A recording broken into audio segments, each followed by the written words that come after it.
Hi, this is Akshita. I am teaching chapter 8 some natural phenomena. Previous వీడియోలో మనం lightnings గురించి తెలుసుకుంటున్నాం. So lightnings గురించి మనం ఇంకా బాగా తెలుసుకోవాలంటే ఎలక్ట్రిక్ చార్జెస్ గురించి తెలుసుకోవాలా. So types of charges and their interaction activity 2. Understanding types of charges. So చార్జెస్లో ఎన్ని టైప్స్ ఉన్నాయి, వాటి యొక్క టైప్స్ గురించి మనం తెలుసుకుందాం. Inflate 2 balloons and hang them in such a way that they do not touch each other. 2 బెలూన్స్ని తీసుకొని అంటే వాటిలో ఎయిర్ నింపేసి కట్టేయాలన్నమాట. కట్టేసి మనం మనం టచ్ చేయకూడదు ఆ రెండిటిని.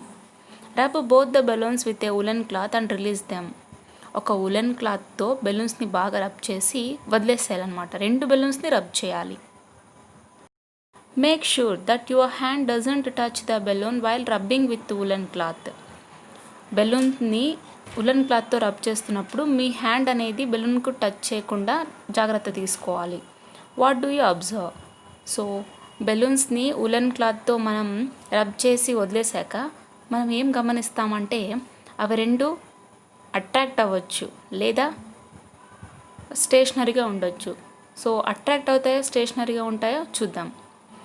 Take a refill and rub it with a polythene sheet. ఒక రీఫిల్ని తీసుకొని దాన్ని పాలిథిన్ షీట్తో రబ్ చేయాలి.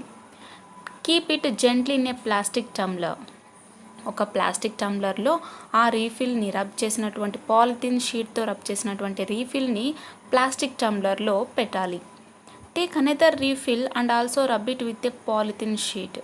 అండ్ నెక్స్ట్ అలాగే ఇంకొక రీఫిల్ తీసుకొని దాన్ని కూడా పాలిథిన్ షీట్తో రబ్ చేయాలి. Bring the second refill near the first one in the tumbler. ఇప్పుడు మనం టంబ్లర్లో పెట్టాం కదా ఫస్ట్ రీఫిల్ని, ఈ సెకండ్ రీఫిల్ని కూడా రబ్ చేసి పాలిథిన్ షీట్తో రబ్ చేసి ఫస్ట్ వన్ దగ్గరకు పెట్టాలన్నమాట. Take care that you do not touch either of the rubbed portions of the refills with your hand. అంటే రబ్ చేసింటాం కదా ఆ పోర్షన్ని మన హ్యాండ్తో టచ్ చేయకుండా జాగ్రత్తగా తీసుకొని మనం దానికి దగ్గరగా పెట్టాలి. సెకండ్ రీఫిల్ని ఫస్ట్ రీఫిల్ దగ్గరకు పెట్టాలి టంబ్లర్లో. Is there any effect on the refill in the tumbler? So మనం రబ్ చేసినటువంటి రీఫిల్ని పెట్టినప్పుడు అక్కడ ఏమైనా జరిగిందా టంబ్లర్లో చూద్దాం. Do they attract each other or repel each other? అంటే రబ్ చేసి పెట్టాం కాబట్టి ఆ రెపెల్సన్ అంటే రీఫిల్ ఉంటాయి కదా అవి అట్రాక్ట్ అయ్యా లేదా రెపెల్ అయ్యాయా అంటే ఆకర్షించుకున్నాయా లేదా వికర్షించుకున్నాయా? Now take a rubbed balloon near the rubbed refill in the tumbler.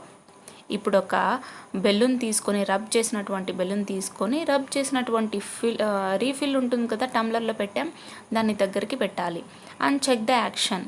So ఏమవుతుందంటే దాన్ని యాక్షన్ని చెక్ చేయాలి మనం. చూద్దాం ఏం జరుగుతుందో. Do they attract each other or repel each other? అంటే మనం ఒక టంబ్లర్లో రబ్ చేసినటువంటి రీఫిల్ని పెట్టాం. నెక్స్ట్ ఏం చేస్తున్నాం, రబ్ చేసినటువంటి బెలూన్ని రీఫిల్ దగ్గరకు పెడుతున్నాం టంబ్లర్లో. అంటే అప్పుడు అట్రాక్ట్ అవుతుందా లేదా రిపెల్ అవుతుందా? In the first two parts of the above activity, two objects that were made of the same material have brought near to each other after being rubbed with some appropriate material. అంటే మనం పైన చేసినటువంటి యాక్టివిటీలో 2 objects అనేవి same material refill నుంచి and next woollen నుంచి.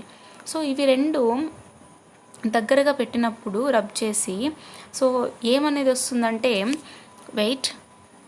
So పైన 2 activities చేసినప్పుడేమో మనం same ఆబ్జెక్ట్స్ని తీసుకున్నాం అండ్ సేమ్ మెటీరియల్స్ని తీసుకున్నాం. అలాగే in the third part objects made of different materials were brought near to each other after being rubbed with some material. అంటే మనం first యాక్టివిటీలో ఏం చేసాం, ఒక రీఫిల్ని ఇంకొక రీఫిల్కు ఫస్ట్ మనం ఒక బెలూన్ని ఉలెన్ క్లాత్తో రబ్ చేసి నెక్స్ట్ బెలూన్ని ఉలెన్ క్లాత్తో రబ్ చేసి వాటిని రిలీజ్ చేసాం. సో అవి అక్కడ అట్రాక్ట్ అవుతాయి. అండ్ సెకండ్ దాంట్లో ఏం జరిగిందంటే ఒక రబ్ చేసినటువంటి రీఫిల్ని టంబ్లర్లో పెట్టాం అండ్ నెక్స్ట్ సెకండ్ రీఫిల్ని రబ్ చేసి సేమ్ పెట్టాం. అక్కడ కూడా మనకు రిపెల్ జరుగుతుంది. కానీ థర్డ్ యాక్టివిటీలో ఏం చేస్తున్నామంటే రబ్ చేసినటువంటి రీఫిల్ దగ్గరకు మనం రబ్ చేసినటువంటి బెలూన్ని దగ్గరగా పెడుతున్నాం. సో అక్కడ మెటీరియల్స్ అనేవి చేంజ్ ఉన్నాయి. 2 యాక్టివిటీస్లో same refill, same balloons, same cloth. కానీ ఇక్కడ థర్డ్ యాక్టివిటీలో వచ్చేసి మనం యూజ్ చేస్తున్నటువంటి ఆబ్జెక్ట్ ఒకటి రీఫిల్ ఉంది, ఒకటి బెలూన్ ఉందన్నమాట. So in the third part, objects made of different materials were brought near to each other after being rubbed with some material. Let us summarize our observations carefully. అంటే ఇప్పుడు మనం observe చేసి ఉంటాం కదా, అవి రిపెల్ అయ్యాయా attract అయ్యా అనే చెప్పి ఇక్కడ మనకు తెలుస్తుంది. సో కేర్ఫుల్గా అబ్జర్వ్ చేసినట్టయితే a balloon rubbed with woolen cloth repelled another balloon of the same type. అంటే బెలూన్ని మనం ఉలెన్ క్లాత్తో రబ్ చేసి ఉంటాం కదా, అలాగే ఇంకొక బెలూన్ సేమ్ టైప్లో ఉంటుంది కదా, అవి రెండు రిపెల్ అవుతాయి, అట్రాక్ట్ అవ్వవు అంటున్నారు. సో మన అజంప్షన్ ఏంటి, రాంగ్ అనమాట. A refilled rubbed with polythene repelled another refilled rubbed with similar material. అంటే మనం సిమిలర్ మెటీరియల్తో రబ్ చేసినప్పటికీ కూడా ఆ రీఫిల్స్ అనేవి ఏమవుతున్నాయి, రెపెల్ అవుతున్నాయి, అంటే వికర్షించుకుంటున్నాయి. And next a charged balloon was attracted by a charged refill.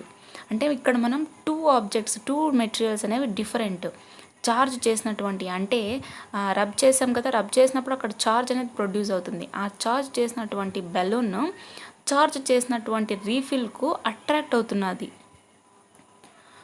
What can we conclude from these observations. అంటే మనం ఈ అబ్జర్వేషన్ బట్టి ఏం చెప్తున్నామంటే సేమ్ మెటీరియల్స్ తీసుకున్నప్పుడు రెపెల్ జరుగుతుంది, and next opposite materials, different materials తీసుకున్నప్పుడు అట్రాక్ట్ జరుగుతుంది.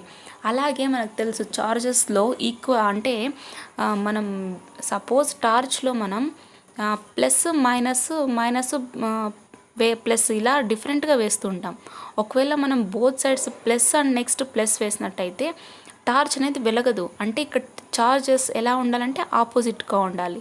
So at the same time మనం తీసుకున్నటువంటి మెటీరియల్ కూడా డిఫరెంట్ అయినట్టయితే అవి అట్రాక్ట్ అవుతాయి. And next, does the repulsion between charged balloons indicate that they possess similar charge. అంటే రిపల్షన్ జరిగినటువంటి బెలూన్స్ ఉన్నాయి కదా, అవి సిమిలర్ చార్జ్ ఉన్నాయా వాటికి అంటే ఎస్, ఎందుకంటే సిమిలర్ చార్జ్ ఉన్నందువలన రిపెల్ జరుగుతున్నాయి. Does the attraction between a charged balloon and a charged refill indicate that they possess different charges? Yes, ఎందుకంటే ఇక్కడ charged balloon charged refill attract అవుతున్నాయి, సో వాటికి డిఫరెంట్ చార్జెస్ ఉన్నట్టే. Does this activity remind you some of experiments that you have done in playing with magnets chapter of class 6th. So 6th క్లాస్లో మనం playing with magnets గురించి తెలుసుకున్నాం. So దాన్ని ఆ ఎక్స్పెరిమెంట్ని మనం రివైజ్ చేసుకోవాలన్నమాట. We know that magnets attract objects made up of magnetic materials like iron, nickel, cobalt, etc. మనకు తెలుసు మ్యాగ్నెట్, అయస్కాంతం అనేది ఆబ్జెక్ట్స్ని అట్రాక్ట్ చేస్తుంది. ఏ ఆబ్జెక్ట్స్ని, మ్యాగ్నెటిక్ మెటీరియల్స్ని. మ్యాగ్నెటిక్ మెటీరియల్స్ అంటే ఏవేవంటే iron, nickel, cobalt etcetera.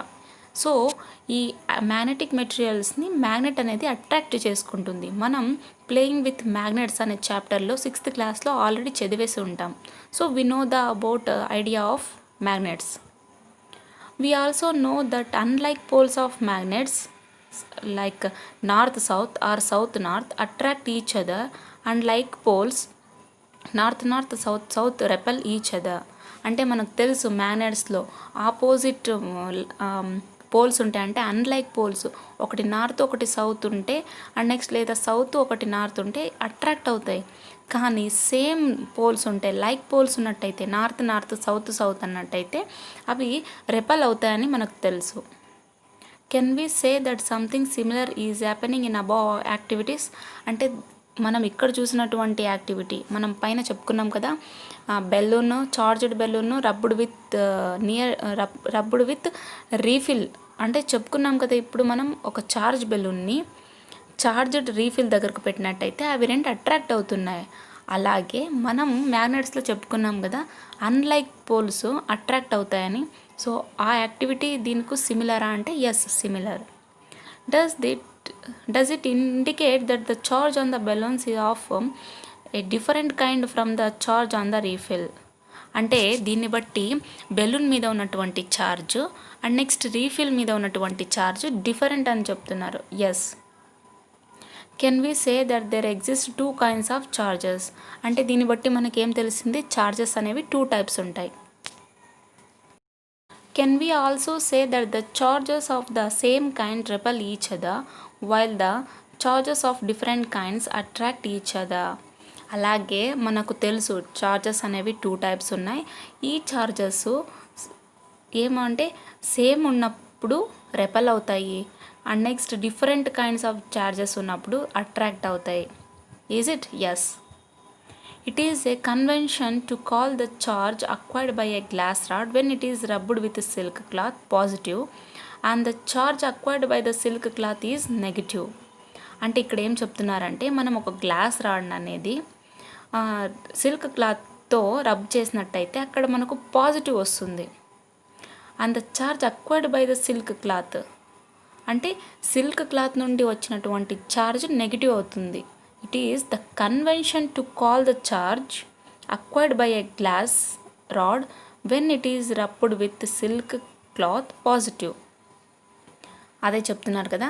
So ఇక్కడ సిల్క్ క్లాత్ ఏమో అంటే చార్జ్ అక్వైర్ చేసుకున్న సిల్క్ క్లాత్ నుంచి అక్వైర్ చేసుకున్నటువంటి చార్జ్ నెగిటివ్ అవుతుంది అండ్ నెక్స్ట్ గ్లాస్ రాడ్కి ఏమో పాజిటివ్ అవుతుంది. It is observed that when a charged glass rod is brought near to a charged plastic straw which is rubbed with a polythene sheet, there is attraction between the two. అంటే మనం ఎప్పుడైతే charge చేసినటువంటి glass rod అనేది charge చేసినటువంటి plastic straw దగ్గరకు తీసుకొని వెళ్ళి పెట్టినట్టయితే అవి రెండు వేటితో రబ్ చేసి ఉండాలా అంటే చార్జ్ ఎక్కడి నుంచి ఇస్తున్నాం పాలిథిన్ షీట్తో రబ్ చేయడం వల్ల వాటికి చార్జెస్ వస్తున్నాయి. సో అవి రెండు అట్రాక్ట్ అవుతున్నాయి. What do you think about the kind of charge on the plastic straw అంటే ప్లాస్టిక్ స్ట్రా మీద ఎటువంటి చార్జ్ ఉండొచ్చు? సో నెగిటివ్ చార్జ్ ఉండొచ్చు. చూద్దాం. You may guess that the plastic straw would carry a negative charge. ఇప్పుడే చెప్పుకున్నాం negative charge ఉండొచ్చు plastic స్ట్రాకు. Is your guess correct or wrong? Discuss with your teacher. సో మనం గెస్ చేసినటువంటి ఆన్సర్ ప్లాస్టిక్ స్ట్రా అనేది నెగిటివ్ చార్జ్ క్యారీ చేస్తుంది అనేది నిజమా అంటే రైటా రాంగా మన టీచర్ని అడిగి తెలుసుకోవాలి. The electrical charges generated by rubbing are static అంటే ఎలక్ట్రిక్ చార్జెస్ మనం రబ్ చేయగా వచ్చినటువంటి ఎలక్ట్రిక్ చార్జెస్ అనేవి స్టాటిక్గా ఉంటాయి. They do not move by themselves అంటే వాటంతకు అవి మూవ్ అవ్వవు. When charges move they constitute an electric current అంటే ఎప్పుడైతే చార్జెస్ అనేవి మూవ్ అవుతాయో అవి ఎలక్ట్రిక్ కరెంట్ని కాన్స్టిట్యూట్ చేస్తాయి. You studied about the current in a circuit which makes a bulb glow or the current that makes a wire get heated in class 6 and 7. మనకు తెలుసు ఒక సర్క్యూట్లో కరెంట్ అనేది అంటే ఆ బల్బ్ని వెలగడానికి హెల్ప్ చేస్తుంది లేదా కరెంట్ అంటే వైర్లో ఉన్నటువంటి కరెంటు హీట్ని కూడా ప్రొడ్యూస్ చేస్తుంది. 6th class 7th classలో మనం ఆల్రెడీ చదువుకున్నాం ఎలక్ట్రిక్ కరెంట్ గురించి సర్క్యూట్స్ గురించి. The electric current in a circuit represent motion of charges అంటే సర్క్యూట్లో ఉన్నటువంటి ఎలక్ట్రిక్ ఛార్జ్ వచ్చేసి మనకి ఏం రిప్రజెంట్ చేస్తుంది అంటే చార్జెస్ యొక్క మోషన్ని రిప్రజెంట్ చేస్తుంది. అండ్ నెక్స్ట్ వీడియోలో మనం చార్జెస్ అంటే ప్రెజెన్స్ ఆఫ్ చార్జెస్ గురించి తెలుసుకుందాం.